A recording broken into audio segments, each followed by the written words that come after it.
significant UFO sightings became an ordinary weather balloon. Some experts feel Brigadier General Roger Ramey, the base commander, ordered a massive cover-up. And what he did was arrange for the wreckage of a weather balloon, the radar reflector on a weather balloon. Right before Marcel died, he allegedly told Walter Haut the truth. The weather balloon story was a lie. An alien spacecraft really did crash near Roswell. He made statements to the effect that it was nothing of this world. It couldn't be bent, torn, cut, pierced, burned. He went through a whole list of them. He said, we just don't have the technology to produce material like I brought in from that ranch. And some UFO experts maintain that a mid-air collision caused a second crash that day, 200 miles from Roswell. When I first came up to the craft, the creatures were laying like this in a line, side by side. And the live one was over here. When he was 5 years old, Gerald Anderson says he came face to face with an extraterrestrial. And my dad was kind of right about here, and he was sitting like this. My Uncle Ted was standing more over here, kind of leaned over like this, and they were talking to this creature. He describes the aliens as 4 feet tall, with gray skin, large eyes, and thin arms. 2 of them were dead. 1 was dying, but 1 was still alive, trying to communicate. Then just suddenly he turned and he looked at me. And when that happened, all kinds of things just started happening inside my head. I started getting sensations of tumbling and falling and an awful loneliness, like there was no way he could possibly get back to where he came from. Witnesses say the military soon showed up and threatened any civilian who went public with the amazing story. But now, many of them are speaking out. We have testimony from over 200 people concerned with these events, people who handled the wreckage, people who described the bodies, people who had direct orders, military orders, to do this, that, or the other thing. We have consistent testimony that in a court of law would convict anybody of a crime. Wright-Patterson Air Force Base in Ohio, where ufologists believe the military took the Roswell crash debris. Well, recently we investigated the rumors about Hangar 18 and in particular the Roswell connection to Wright-Pat.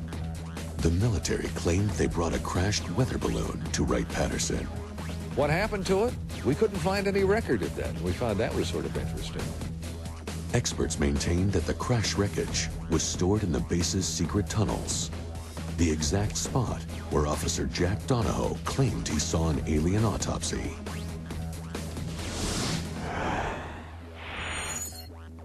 My Uncle Jack had a top-secret security clearance when he worked at Wright-Patterson the complete time. The strangest story that he ever accounted to me was the day that he asked me if I had heard of a UFO crash out in Phoenix, Arizona. He said, we have the bodies from the crash. Donahoe allegedly went to a secret room where a scientist was working on a dead body. It wasn't human.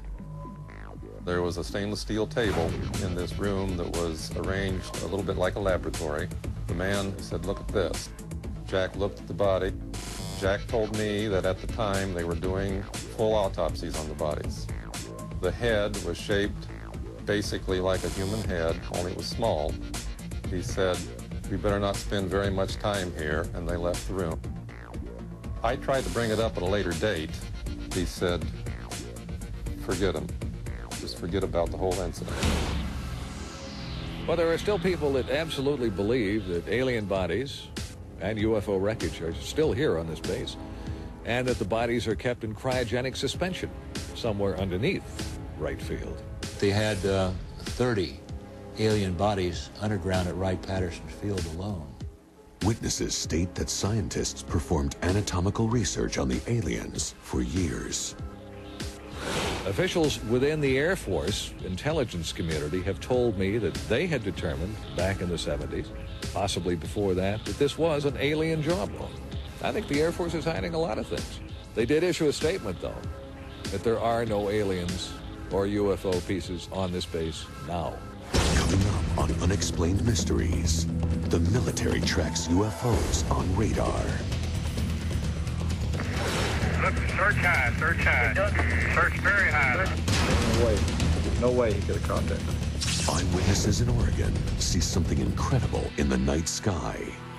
A bright light that lit up the entire sky. An unknown object flies over an airbase. The Air Force, if they can't stop UFOs, then they clearly can't do their mission. A cameraman goes public with rare footage of daylight sightings. I've never seen anything like this in my life. An astronaut tells of his encounter with a fleet of UFOs. Yes, they were flying quite high. How high, we couldn't tell because we couldn't get anywhere near their altitude. And we'll clear it all up for you in the Onyx Report. There's more UFO evidence next on Unexplained Mysteries.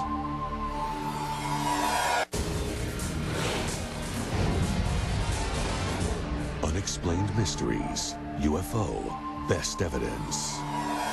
Excellent evidence of UFOs comes from a surprising source.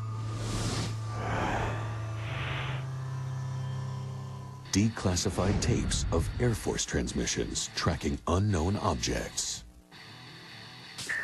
Roger, shooting approximately, there was approximately 5 to 7 objects. This is the actual recording of an Edwards Air Force Base radar man who sees strange aircraft on his screen. Those 3 little dots out there, and I'll say that there are 3 definite objects. It's not weather, it's not clutter. Edwards Air Force Base was on alert for any sign of Soviet aircraft or missiles. What they found was startling. Possibly as many as 12 unidentified craft flying very high and very fast. Also on the tapes is proof that the airbase had a UFO officer. Surprising after years of denying the existence of UFOs.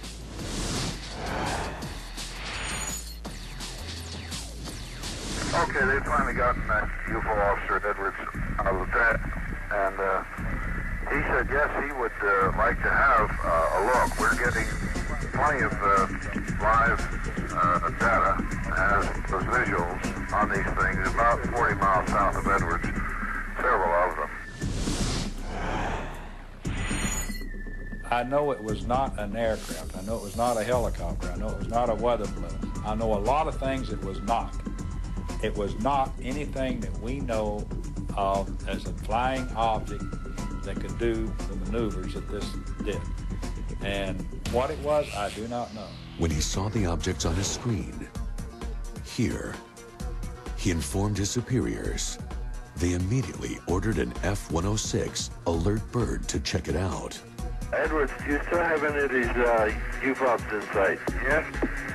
Okay, Tower, pick out one you want us to intercept, and we'll take a 0-1 in on him. But one of the Air Force's most advanced planes could not catch the object.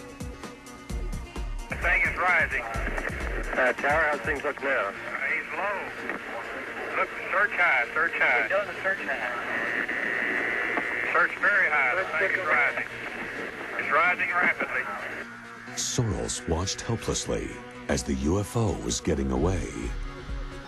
The way it rose, as fast as it went up in altitude and he passed under it at 40,000 feet,